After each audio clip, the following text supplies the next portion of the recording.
Now we turn our attention to security matters. In 2024, Nigeria recorded some progress in the fight against insurgency, particularly against Boko Haram, a group that once held territories in parts of the country.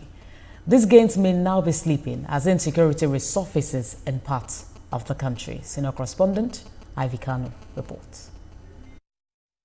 What once seemed like a return to normalcy in northeast cities like Maiduguri and Damaturu is now being disrupted. Previously, attacks on places of worship and schools were rampant, making it nearly impossible for children to learn safely. In the northwest, a criminal gang known as Lakarua continued to wreak havoc, engaging in kidnapping for ransom, cattle rustling, and violent attacks on villages in Kebbi, Zamfara, and Sokoto states. The progress recorded in 2024 in combating insecurity appears to be unraveling. Violent incidents are once again on the rise across the northwest, southeast, and north central regions. Though it is the Easter season, some communities have become theater of bloodshed. Clashes between farmers and herders have left over 50 people dead in Plateau State alone, an attack the state governor described as unprovoked.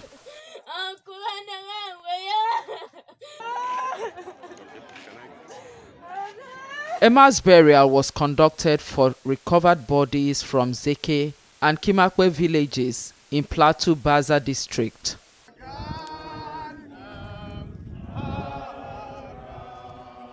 These attacks often coincide with the rainy season lasting until October, a critical period for farming and food production.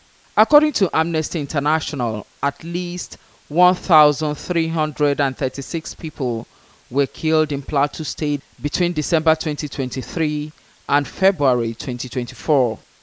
Out of the victims, 533 were women, 263 were children, and 540 were men.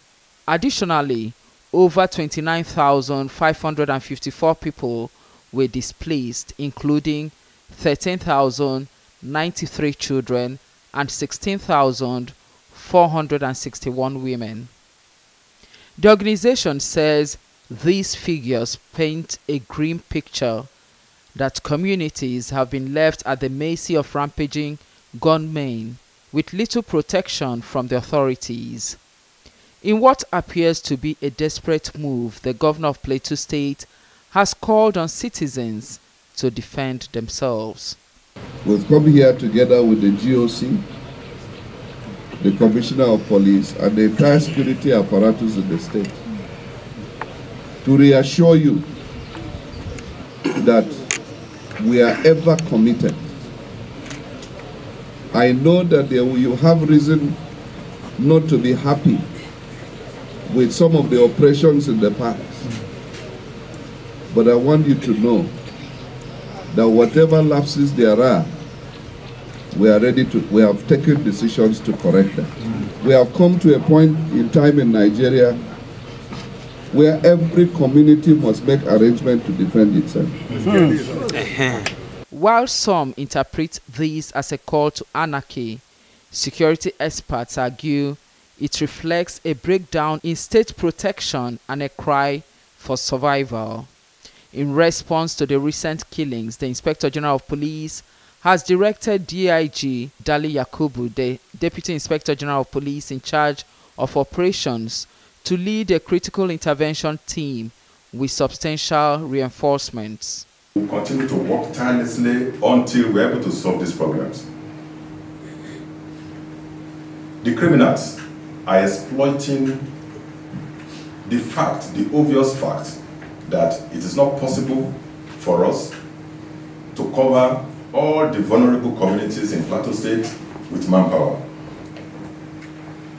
But what we cannot cover with manpower, we will look for other ways of covering them.